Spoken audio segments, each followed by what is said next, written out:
my beautiful people, is your one and only Lady J. If you have not subscribed, what are you waiting for, my darling people? Go and subscribe and smash the notification bell. Thank you and God bless you. My ogbonge people, this one shocked me, oh. This one shocked me really, like seriously. My darling people, 75 years old man, go Jogodo, go force himself on a small girl, my darling people, This one shock me. If not be say I see the video, I for not believe really. Wetin dey happen to una? Wetin be una problem? Wetin be una problem? All those elderly men dem. Wetin be una problem? My darling people, this one shock me, oh. This one shockalize me, like seriously. Things dey happen for this world, oh. Things dey really dey happen for this world, my darling people.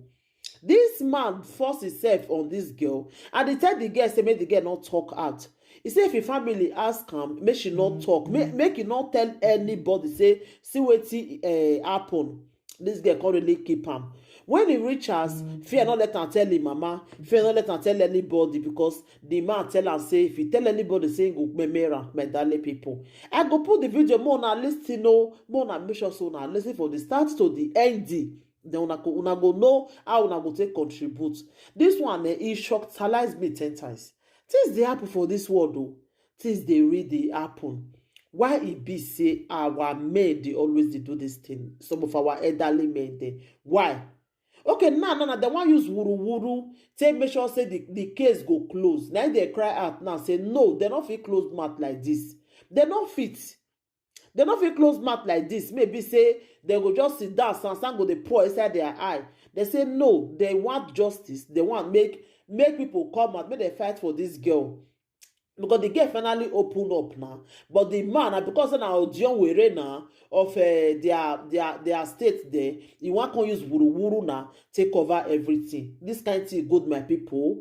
This kind of thing good. I beg anybody wey see this video, help me share am, make this video go, make it go the whole world, make the whole world hear am. Because wetin they want do na to cover this case like this. No, we not go agree with the good people of those states. We not go agree.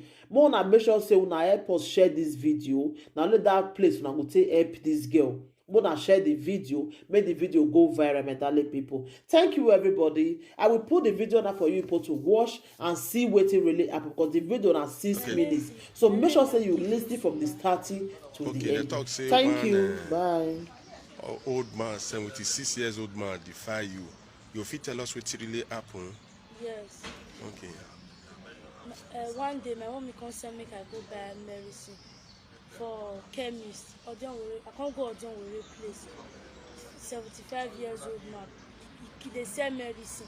I can't go. He can't ask. He can't tell me say make I help and go bring something under the table. As I reach there, I can't go. Now he can't grip me. He can't catch me. He can't carry me enter his house. He can't use me. As I can't reach, he can't tell me say if I tell anybody or I tell my mom, he go use juju take kill me. He can't bring juju come and say if I tell anybody, he go kill me. Now as I come reach, as I told the worker, now my mommy go ask me say waiting happen. I can't say he say man not tell anybody. Now my mommy go ask me. Now I can't tell my mommy. As I tell my mom, now my mommy go carry me go give my brother. Now my brother go ask me.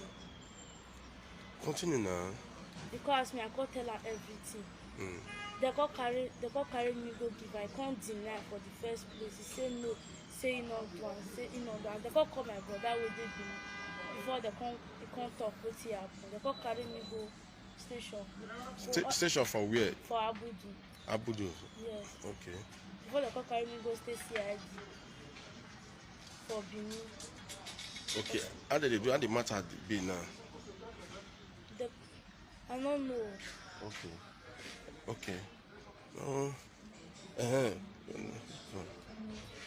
Okay, you know this 14 years old again. Yes.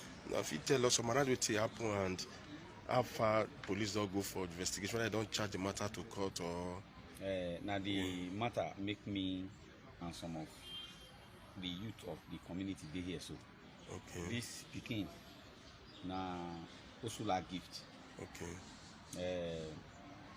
We actually need justice for this Peking, because the way Wetin happen to them, the way they won't take play the matter e no sweet us for belle.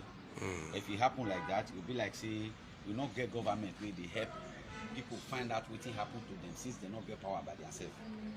As we dey speak now, I can remember say on the 30th of March 2020, a matter wey concern defilement of discharge dey come up for Abudu community. The whole of us, in fact, we had sorry on that matter because na pikin wey we expect say will become somebody tomorrow, na they wan spoil the life. So to that matter, we dey among the people wey report the matter for Abudu police station.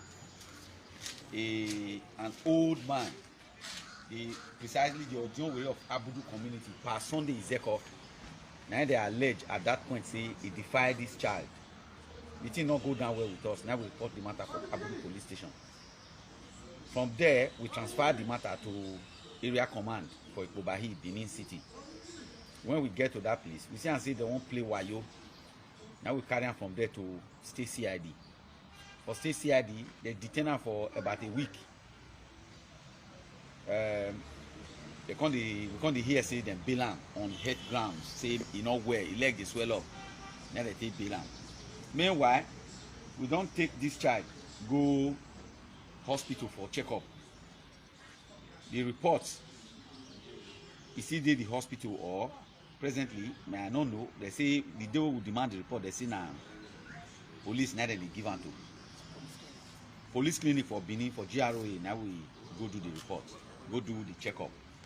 So as we speak now, over a period of time now, with this same person will commit this offense against humanity, he see the community, the community where he for commit this offense, the gallivant, they still they boast, they proud. So we don't know how they do the matter. Presently, we dey hear from rumor now say they want go withdraw the case. Precisely, one of the uncles, Friday Osula, go write withdrawal statement for police station from this information wey we dey gather. So we are not happy about that situation at all. We need justice for this child. We need equity for this child. We don't need situation where they will just do this child do am like say he not get papa, he not get mama. Oh, person not, if person not get papa, government they take care of him. Now make us now they cry. The governor of Edo State, Governor Godwin Noerase Obaseki, we dey beg you, we dey beg the commissioner of police. This matter will not want me to sweep them under carpet at all. We don't want me to sweep them under carpet. We dey beg your office, the governor of Edo State, Ministry of Women Affairs, the civil society group, make una come to the aid of this girl. We want the betterment of this child. The future of this child is at stake. As we speak, now in one of his uncles, now he run the go meet now. He don't almost want to take her life by herself. He won't run enter Oregon River, very close to her house there.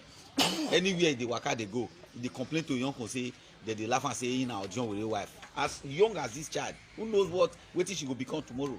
Say now John with a wife. He go school, they will laugh for school. He rejects, say no, will go school again. He go learn work, they laugh and say he now John with a wife. He say no go. He want to take her life. Many times they gather now, they don't fit go anywhere, make don't go kill herself again. We want justice for this child. We want equity for this child. That's now what we care for. Which unit they do was TCID? Now anti-social vice. Anti-vice. Anti-vice. Now they do one for state CID. Okay.